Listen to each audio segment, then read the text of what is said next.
everyone. Welcome back to another episode of Second and Saints. A fine Tuesday afternoon. I had to remember what time of day it was. It seems like I forget something every day. I think I asked you like 3 times today what day is it. Yeah, I know something, but we're here, and we appreciate you guys tuning in as always. Don't forget to hit that like, subscribe button. Saints training camp day 6 rolls on. Our second padded practice that we looked at. Ross, let's just kind of jump into it. Yeah. So I know the big topic is Chase Young, but I think the bigger topic to touch on is another injury. Yeah. Chris Olave getting hurt towards the end of practice. His hip or Dennis Allen saying he landed on his hip, and Derek Carr made a point to go check on him and stuff. But this is a theme. Like, this is not just a fluke or anything, but like we're seeing more and more players get hurt at this training camp than last year for sure, but this is a little bit concerning. Yeah, absolutely. It's one of those things to where I think we got 4 practices in, and I went, "Wow, we've had an injury. We've watched an injury here every single practice so far." And then we had another one yesterday, and then another one today, and it just keeps happening. I believe it's six practices, 8 injuries, not including Xander Horvath, who is away for a family thing or a personal thing, not a family thing, personal thing, and everything. But we've just seen these injuries of injury. And the thing that's so concerning about it too is these don't feel like injuries you can prepare for. Like Trajan Jeffcoat going down with this elbow injury that was clearly an impact elbow injury. You can't prepare for that. Chris Olave coming down hard on his hip, which who knows? This might just be like a hip contusion type of situation or whatever. You can't prepare for that. You know what I mean? And so it's got to be frustrating, first of all, for the players and for the team. But this just already feels like it's shaping up to be one of those seasons where you're going to be ready to say the Saints really could have done something if they could have just stayed healthy. I hope not. But I guess it begs the question. I mean, we've talked about the competitiveness. We've talked about it. I mean, we see it back and forth. Is this just bad luck, or is DA going to have to dial him back a notch? Yeah, I don't know. I think it's a little bit of bad luck for sure. I mean, to have this happen every single day, certainly there's some bad luck that's a part of it. But you raise a good point with the idea of, do you dial him back? Because is a part of this being a little bit too overzealous and therefore pushing a little bit too hard and therefore doing something you typically wouldn't do that leads to an injury. I don't think you can dial him back during the padded practices, though. Right. I think you gotta try to let people know, hey, take care of yourself, everything like that. But it's gonna be really tough because they've got padded practices again tomorrow. Then they have the day off on Thursday, and they go right back to 2 days of padded practice. Now they can always change the schedule on that case, and that might be worth their time to consider. But that's a loose idea from someone that has no idea the logistics of what that would actually mean. You know what I mean? But yeah, I wonder if there is a sit down and talk with everybody that's eventually like, hey, take it easy. Yeah, and they'll have walkthroughs later, so that'll be, and we're not going to be able to see him, but that would be a positive thing if he's out there for walkthroughs, and then we'll see where he's at tomorrow. But this is not the first injury he's had to deal with. He had back tightness before, and then he had the workout concerns. So it's just the all those types of things. And so, I'm not saying put him in bubble wrap, but they need their wide receiver 1, because outside of that, it's tough, right? Dennis Allen challenging A.T. Perry kind of a little bit today, and he's had a little bit of slow start to camp. You got Mason Tipton still kind of has a hot hand right now, and kind of just a little bit of wild cards. Equinemius St. Brown was out today with a little bit of a hamstring, so that's never good. But for this team, Chris Olave is the guy. He's their number 1. We've talked about him going from good to elite. That's what he wants to do. But if you're not available and in a position to do that, especially this early in the training camp, that's really concerning for Saints fans, I think. But again, we'll get more information. If he's not out on the field tomorrow, we'll worry a little bit more. But, it's something obviously we're going to monitor with, a fine-tooth comb. Yeah, I think with Olave too, I wouldn't be surprised either way tomorrow. I wouldn't be surprised if he was out there, thinking back to that New England game where he had that ankle injury before the game and then still played in that game. But then I wouldn't be surprised. This is another one of those 2-for-1 days that you could do to where you have the day off on Thursday. He could have 2 days off but only miss 1 practice. You ain't got to answer any questions when it comes to Chris Olave. You know what he's doing, everything like that. He knows what he's doing. I think you're good there. Now, they've only installed a small portion of the offense so far. So if they're installing new stuff tomorrow, which is typically the case, then maybe that ends up maybe throwing a wrench in that. But outside of that, typically I'd say I wouldn't be surprised either way when it comes to all of it. Tedra asked real quick just on the injury front, are any of these injuries serious, like miss some season games bad? I don't think we've heard of anything being that bad outside of Justin Herron, who's already been moved to injured reserve anyway, who will miss the season for the team. But outside of that, we haven't gotten any indication that these are miss regular season game injuries. That could change, but nothing points to that as of this moment. Yeah, the only thing I'd really worry about, like I know with Lattimore, that's probably a concerning one, but he's in the rehab process. We got that. The one I think I'd probably rank is the top one to monitor is Saldiveri. His calf injury, because there's kind of a history there, and obviously that's not a good look in a calf, man. If there's any type of tear or anything like that, that could be, catastrophic for him and where he's at the season. But we I wouldn't say there's nothing that's there serious at the moment that as of Tuesday 2:00 on the West Coast, that we're having to worry about. But things could obviously change. But again, it just begs the question that you brought up a great point with Olave, that there's no need, if he's feeling any type of discomfort, soreness, I don't need to see him tomorrow. Right. Like he had a great hookup today again with Derek Carr. Like he's doing what needs to be done. He looked great in one-on-ones. Like Olave is wide receiver one. And even if people don't look at him in the tier of like Amon St. Brown and Amon-Ra St. Brown and all the other top guys that are out there in the league, Tyreek Hill, all those good ones, like Olave, we know where he stands. Yeah, absolutely. I think that, and that's one of the things that kind of gives them a little bit of flexibility here.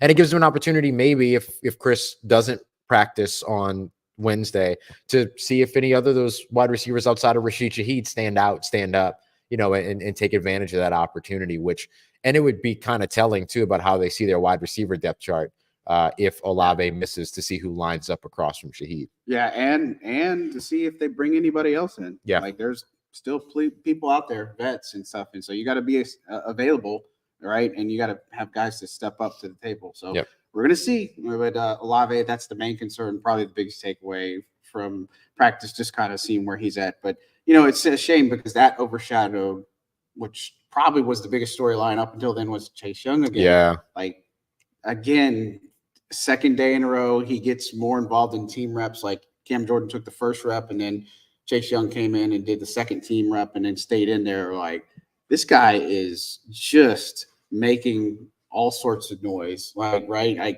Talk to me about, and tell everybody that's listening and watching that what kind of day Chase Young had. Yeah, he had an outstanding day, and he played the majority of first team reps today, I would say. I think that's fair to say, right? The majority of the first team reps. Didn't see him dig down in the second, third team reps very much, if at all, today, but he spent a lot of time out there with the ones, and he just continuously made plays. I thought that there were 3 big plays that stood out to me.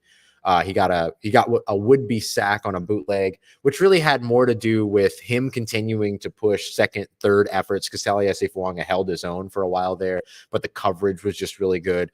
Bootleg went out to the opposite side of the field.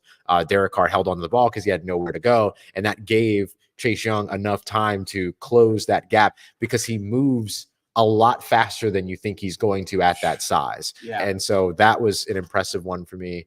The other one that we saw was when he blew up Chris Olave's end around. Chris Olave coming from the right side to the left side. By the time that he uncovered and turned the corner, Chase Young, big 99, was already standing there waiting for him. So I thought that was another big one, because it's like, boy, if there's somebody that I don't want to accidentally run into trying to turn a corner, running at full speed, Chase Young, the brick wall that he is, absolutely the last dude that I'd want that to happen with.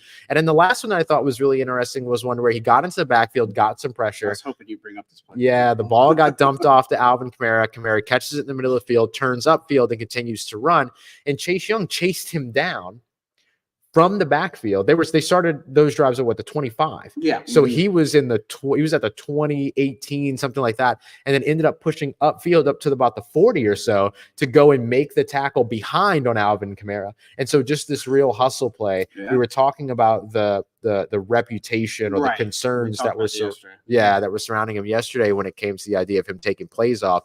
I thought that was a play that spoke specifically to those concerns. Yeah, I think so. And it's good to see, like, the effort's not lacking there. He's going at it, like, I dare say 110 right now. Yeah, for sure. But look, and I think this begs the question, because look, the Saints defensive end, like the defensive line ate a little bit today, right? Yeah, for sure. we saw a lot of Isaiah Foskey. Payton Turner was making some waves. It wasn't just, Chase Young doing it. But I think on the flip side, is this really the concern for the offensive line? I think is where fans will kind of point to, which I would push back a little bit and say, like, look, there were some really good reps. Like Taliesin Fuongo zoned in on him like a hawk, watching him go up against Chase Young, and he had some really solid reps. Like, it was, I don't want to say even necessarily, but like Fuaga pushed, Taliesin Fuongo a good bit, and I thought he did a pretty good job. He got a nice little chip help there from Lucas Patrick on one of the plays, but there was another one where he just held his own against Chase Young, and so that was encouraging to me at least. But I don't think we're at this point where the Saints offense line, the end around, they've tried 3 end arounds now, and none of them have worked yet. All of them have been a loss. So I don't know if I'm going to just say throw that play away, but like it ain't fooling anybody right now, especially the Saints defense, which is a credit to them too, because they're looking at the right things. But, offensive line, we're going to make so many big deals about it and worry about it because it is something to worry about. But what did you see from them today? Yeah, I think the other piece to consider is something that Dennis Allen mentioned about how the defense has seen what the offense has installed so far. Mm-hmm. So easier to anticipate what it is they're doing. So I think that's a testament to the defense in terms of their understanding of alignment, personnel group, formation, pattern matching, all those things. Like you said, they're looking at the right things. Yeah. And so they're seeing, okay, this key, this key, that means they probably want to try to do this. And then they're getting that right. So they're anticipating the things that they have seen over and over again. And once the offense starts to add new stuff, which is what happened earlier or a few days ago, that's where the offense kind of took a little bit of the lead. So I think that we'll continue to kind of see this back and forth, this ebb and flow, which is ideal in terms of this environment. So I would add that to the equation as well. But I do think that the offensive line did have good moments. There was also a moment that I really liked, seeing Lucas Patrick get downfield on a run block. And there were a couple of nice runs, particularly in the first team drill. Did get some nice runs. Yeah, the first team drill, which is almost, it feels like centuries ago now after watching like all that Chase Young stuff that happened after that. But after that during that first team drill, the offense was hype. I mean, I think I'm pretty sure it was Foster Moreau. I'd almost bet that was shouting and wooing, and that was he yelled, "The tides have turned, the tides have turned," and then the defense just bounced back after that like crazy. But we saw a lot of those runs, and then we saw a lot of success in the passing game in 7-on-7. So the concepts are absolutely there. So I wouldn't push the panic button on the offensive line. I think some of it is there were certain times where the marriage between coverage and pass rush was there, like on the bootleg. I think that there were other instances in which the defense just knew where things were going in terms of that end around. And then again, the other thing that was impressive about Chase Young was him not giving up on a play that the offense was otherwise making on a catch and run by Alvin Kamara. So I think it's the nuance of all this, because people could hear, "Oh, Chase Young had a great day," and then immediately assume that means that. Assume that means like, oh my God, is that going to back into us? And immediately assume that, oh, well, the offensive line must have struggled. But no, you can stand out on plays that have nothing to do with the offensive line, like that chase down tackle that he had down the field. Yeah, and I think the thing to appreciate is the fact that they were still able to run the football today. Right, they had some real successful runs are getting into second and third level. We saw some running backs put some sauce on. Goodness! Like, I mean, putting some moves out on some of these guys too. I mean, it was a thing to see. And look, they had some successful plays. I mean, you got to look at that big hookup from Jake Haener to Rashid Shaheed. Yeah, I think that was a big one. And of course, that was more in sevens. But at the same time, just Rashid getting behind the defense is something to see. And it was funny because what Keith Williams said. Oh yeah, that type of speed when the cops pull over. He said that's why police write tickets. That's what for speeding. Oh my Lord, yeah, it's just that and between that and then also like there was a really nice rep between Rattler and Mason Tipton. Nice connection where a coach called attention to it, and said it was a nice expletive throw. Yes. By Rattler. So 18. You could fill in the blanks there. I don't have to for you. We're going to keep that friendly. But, I think the offense did have some good moments today. Still, like it wasn't just a one-sided defensive attack. We didn't see any turnovers today. I guess that was a good thing too. But a lot of the defense line, there was some pressure. There was some things. And look, again, like I said, Isaiah Foskey is a guy that I wrote down plenty on my notes. Yeah. And the fact that who's there, he was in position and all these other things. And that's what I want to see is I know Payton Turner, the pressure is going to be on him too. But for Isaiah Foskey, he's the guy that's presumably going to be in the plans for the next couple of years. Yeah. And so I like seeing that development from him and just him doing a little bit more than I do maybe a Payton Turner. Yeah, absolutely. It's so interesting to see kind of his development and everything he does. Because remember, he was one of the guys that he was the guy that when he was drafted, Dennis Allen specifically highlighted his ability to help them against the mobile quarterback and all those other things. So they have a really unique and specific vision in terms of how he would be able to contribute over on this defense. If you get guys like Payton Turner and Isaiah Foskey, who are going to get fewer snaps than Cam Jordan, Carl Granderson, and Chase Young, if you get those guys operating on a consistent level, and raise the floor of what that unit does, it makes the entire unit better. Doesn't mean that they have to be 10 sack guys. Doesn't mean they have to be 5 sack guys. No. It just means that if they can go in and contribute and help out in enough of a way that it ends up kind of raising the floor of that unit, it ends up having a big ripple effect. Yeah, I was looking, I'm trying to make sure I find in my notes because somebody's asking about, I put in my notes about a rep between, looking at the play, there's a rep between Trevor Penning and Payton Turner. One that I was looking in on. Yeah. I had made it a point, but I don't remember the play. I can't find it often on my Scribble Scrabble at the moment, but it makes sense to me. So, it was right there. It was on the screenplay, the big screenplay. Yeah. Huge catch and run. Excellent block on Payton Turner because this was a one in team with Derek Carr. They didn't have that particular good success to start out, but then Carr hits Alvin Kamara on a screenplay to the right, which went way down the field. I don't know if anybody was going to get Kamara. I know they play it out and stuff, but that's a game situation. I don't know if anybody's getting Kamara. I'm not going to score a touchdown, but on that play, Penning had an excellent block on Payton Turner to be able to spring Alvin Kamara. It wasn't just him, but, that was one rep that I noticed in my observations. But there are some other ones that I feel like Trevor Penning is still – we talked heavily about him yesterday. If you're listening to a different day, it doesn't make sense. But on our Monday show, day 5 recap, talked about Penning and just his comfortability. But again, I see a player that is getting a little bit of a groove, and he, I don't expect him to win every single rep, right? And of course, we saw even guys like Nico Lalos getting some success today. Foskey, again, we talked about him. We saw some stuff from the interior from guys like Jack Heflin. So again, it's not without blemish, but. I was encouraged a little bit what I saw from Trevor Penning just watching him again today. Yeah, for sure. One player that I was encouraged by a lot today that was interesting was Alvin Kamara, actually. Yeah. I thought Alvin Kamara actually had a solid practice today. He's not going to get a lot of shine. Talk about him, I guess. Right, yeah. He's just one of those guys where, when he has a good day, everybody kind of goes, yeah, okay, that makes sense. Yeah. But he had that screen catch and run that you mentioned. And then he also had a dump off over to the left side of the field with Willie Gay in coverage, who has been outstanding. Who's been outstanding like all training camp so far. And Alvin kind of put a little move on him and just froze him up, and it ended up being able to run right past them. That's the play that led to the Payton Turner. No, the next play was the Turner scuffle.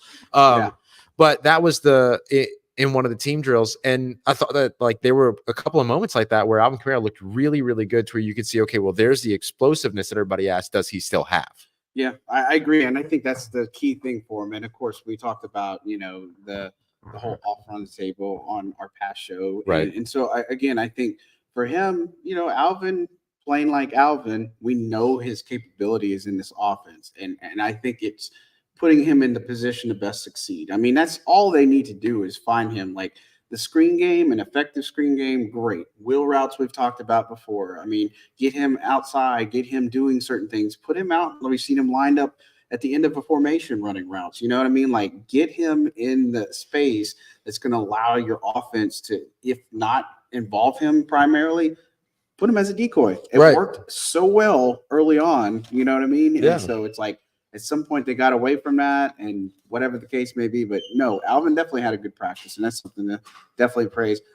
This scuffle, I think we want to make sure to mention that is, it was just an inside handoff. And look, once you get the handoffs in the middle, people keep pushing the pile. You're in a pile of a whole bunch of linemen and linebackers, tight ends and stuff. And so this was Dallin, Holker, and Payton Turner having a little bit of extracurricular activities. It was a scuffle. Like it was, everybody got separated pretty quickly, but good on the rook to kind of be like, I'm not taking this from somebody like Payton Turner. So I was excited to see that. Yeah, I mean, look, I'm never mad at some competition and stuff like that. There's a layer where it goes too far, but I don't feel it much like the Alontae Taylor and Cedric Wilson scrap that happened. Didn't feel like it was getting to that point, or that it didn't feel like it did get to that point. Right.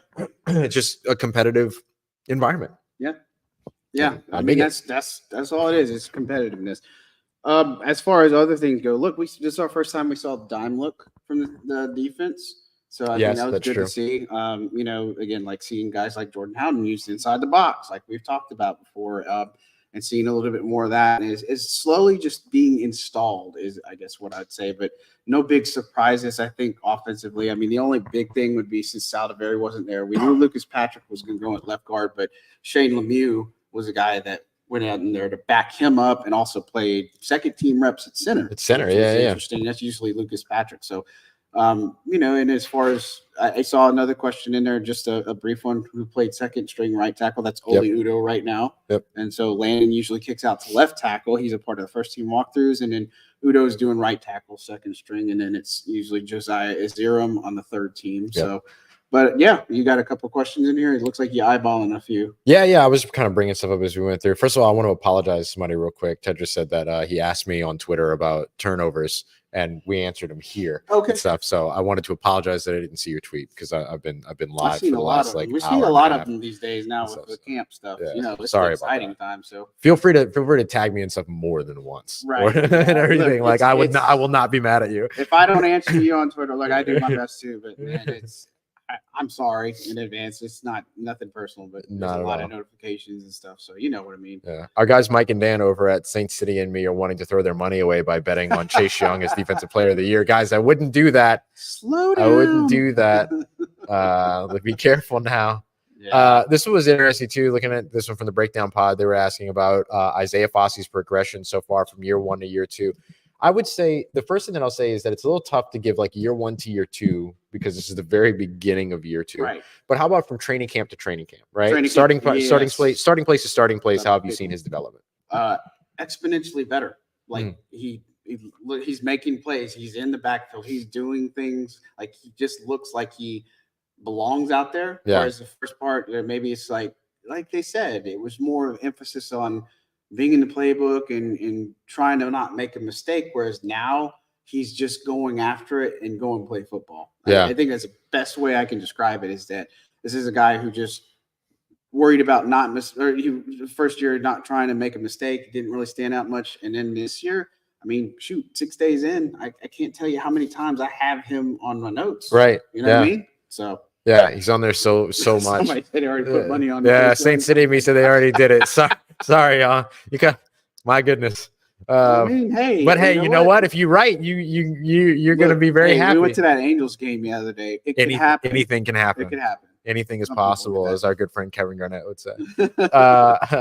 Breakdown Pod also wanted to know a little bit about a quality trait that we've seen out of running back Jordan Mims. I'll tell you the thing that stands out to me about it, and we've talked about it a bunch, but the thing that stands about it to me is the footwork. Right? Like his footwork is so precise. It allows him to be able to be precise on his cutting and how he's able to take advantage of the leverage that he's trying to create with defenders up against him and all this stuff. His footwork is just outstanding. And even watching him run some of those drills, you've been over on the offensive side here, watching him run some of those drills, like he looks really good in that environment in a way that we're typically used to being able to see. Like only Alvin Kamara looks really good in those drills. Only Jamal Williams, who's been doing it for a long time, looks really good in those drills. Jordan Mims looks very comfortable in those situations. Yeah, I'm trying to think of like a good comparison for him, like a Saints running back that's come through, but he just has a different style to him. Like I wanted to say kind of like a Pierre Thomas, but that's not.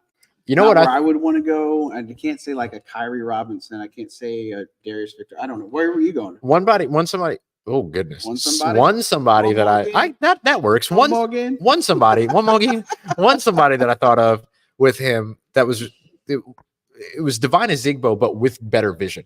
That's a good one. Like Yeah, that was, one. because he's got the versatility. You can kind of do a little bit of him. Zigbo was a little bit stockier than Mims is, just in terms of like body build and all those other things, but a little bit slimmer and much better vision than what Zigbo at least showed on a consistency basis. And everything, which I think was one of his downfalls in terms of him not eventually making the team, even though he did get a second chance later on down the line. But yeah, that was one of the things that I thought of, just in terms of all the different things that he can do. Yeah, and look, I think Mims is also helping his case because we see him on the personal punt protector, getting work there. We see him in the return game. You know, he's just trying to do as much as he can to be able to distance himself and put him in the competition. And every day that Kendre Miller's not out here, very added bonus day for Jordan Mims. And I mean, shoot, if he keeps performing like this, again, it brings up a conundrum. Like, how do you not look at keeping a guy like this? Because you're not going to float him through waivers. I just don't see that if the track continues. And of course, we're a long ways away from that. You know, first preseason game's what, August 18th, I think? Is it 18th? The 12th. 10th. 10th. It's the 10th. 10th. It's the 10th. Yeah, that. So, you know, all that funness. But get back on track. The 18th, to your credit, the 18th is the second preseason. That's the 49ers. Yeah, it's the 49ers. Yeah, sorry, I time traveled a little bit. My bad. We do that on the show. do that. Didn't know we could do that, but you know, we can. So, man, anything else that stood out really on the offensive side or defensive side? I mean, we can go through our notes because I definitely want to hit on special teams. You know, we have a little bit of a shorter show. We're not going to do a whole hour today because we have some things, but at the same time, we definitely want to get it out here. I do want to point out some things on the offensive side. So watching some drills, just some things to notice that Andrew Janocko and Klint Kubiak, the tandem and the way they work in sync is really fun to watch. Yeah. And I mean that by saying, like, when the quarterbacks are there throwing, so Janocko will call the play. I think you honed in on that or talked about that recently, but Janocko will give the play to the quarterback, and then Klint Kubiak stand right in the middle of everything, like the throws and everything, and he's giving like the live feedback. I just think they work in such a harmonious way, big word, that they work in a harmonious way that it's just not like what we've seen. Yeah, man. I think it's something to appreciate. Yeah, it's I'll use another big word. It's a symbiotic relationship between the two of them. And I think it's really interesting to watch. I mean, we talked about the other day, it's where we saw Janocko relaying the plays and then Kubiak standing back behind, basically from the safety perspective, watching the routes on air develop in front of him, and you would see him kind of rotate like a safety would, or bounce outside, or down on a robber, or move outside to where a linebacker would. He even rushed the pass one time and fell over and everything at one point, got up and not afraid to get in there. Yeah. Sure. He like laughed it off and everything. It was cool to see. Like, that's those kind of things that like grow relationships between players and coaches. But the thing that's interesting is, from my understanding, talking to another Saints coach, he's a former safety. And so part of it too is that he likes to see it from that angle and everything. So that was a part of that. But seeing it from like the quarterback drills and then it building up and scaffolding up and everything as they do, it is a really interesting relationship. And it is an example of collaboration that doesn't feel like previously existed in this coaching staff. Right. Yeah. You see Kubiak running to go cover a wide receiver or running back. Like, again, I know Pete's a little bit older, but, you know, and then we're not trying to compare all that other stuff. But again, we always bring up the thing about what's different in camp, why we see it differently, why the offense can do it. You want to know that type of stuff. That's the type of stuff that we see that looks different than anything we've seen in the past, I don't know how many years. Yeah. But it was good to see that. Again, we talked about Mason Tipton just getting open again. You know, I will say, you know, we talked about on Monday's show, you know, the uphill battle it faces because he needs to be able to do more. Yeah. Right. But like when we talked about special teams, that gunner rep that he had, I mean, he's absolutely got stoned. He got demolished by Kool-Aid. Yeah. Wasn't it Kool-Aid? It wasn't Kool-Aid. I think it was Kool-Aid and Will Harris. Kool-Aid and Will Harris. Yeah, Will Harris kind of like shoved them like, nah, I ain't having none of this. You know what I mean? And so, again, you got to be able to have that upside on special teams. You got to be able to do multiple things. But again, he's still making catches. He's making plays again, which is good to see. And we want to know, is that going to continue? Any players that you see that maybe stood out to you, or any particular observations that you had? Oh yeah, DeMarco Jackson. Oh God, it was super fun to watch today. Big time day. Yeah. I credited him as my dog of the day over on Locked On Saints during our live show. He was just awesome, man. He had a great day. He had one play to where he came and he like blew up a run and got into the backfield. He had another really, really solid play too, to where Payton Turner came around the edge, put some pressure on Spencer Rattler, who was flushed out, which, by the way, the Saints defense flushed the quarterback out, forced him to run or scramble 4 different reps today. Yeah, that was big. It's pretty consistent. Most that we've seen so far through camp in a single day, I mean. But anyway, Rattler got flushed out. So he flushes out to his dominant side, to his right. And so when that happens, it becomes really, really challenging for a defender who's caught in sort of the conflict of, do I crash down and go to peel off my coverage to go and try to put pressure on the quarterback, thereby potentially leaving him open to just kind of like dump it off over my head? Or do I stick with my receiver and then end up giving up some rushing yards to the quarterback? And so you have to play it perfectly. Yep. And I thought DeMarco Jackson played it as perfectly as you could as a linebacker in that situation, because he didn't peel off of the wide receiver too early. And when he did, he peeled off with such momentum that he closed on Spencer Rattler immediately, and he had nowhere to go with the football. So really, really good stuff on a registered sack there. Yeah, and he made it a really good play later where he stopped the inside zone run to James Robinson. Got like DeMario and the whole defense pretty hyped. Yep. I mean, like he had a good day. And I know we talked about it with the preview that people were like not really thinking about him because he's more special teams. But this is a guy that, again, has a big value that most people overlook. But I like seeing him be able to flash it. That was good for him. And we're going to see more of those players as we progress. You know what I mean? Yeah. Some players will show up more than others. Some will hide in the shadows. Mason Tipton's on a hot streak right now, right? I'd even argue like Haener and Rattler are doing pretty good. But, you know, we kind of talked about it that I don't know that this battle is as fiery as maybe we were expecting. Yeah, I'm gonna kind of dive into this tomorrow on Locked On Saints too, because it's a little bit surprising. Like there's not the fireworks, the back and forth that you really thought there was going to be. It's kind of like one quarterback has a good day, and then the next few days they both just kind of temper out. Right. Make a play here, make a play there. Don't get me wrong, but then one has a really good day, and then it kind of goes back to, you know, pretty standard. And then the other one has a good day or something like that. Mm-hmm. It hasn't been a back and forth kind of battle like what we expected. It's not been, I think I would say, nearly as exciting as I thought it was going to be. Like so matching the energy. Yeah. Like, you know what I mean? Like today, Rattler was high on a couple throws. He had to roll out, just not being able to get it. But Haener had a fumbled snap on one of the plays. And so it was just like, you know, Rattler had a chance to at least distance himself maybe a little bit in the conversation, but he moved up to second team reps today.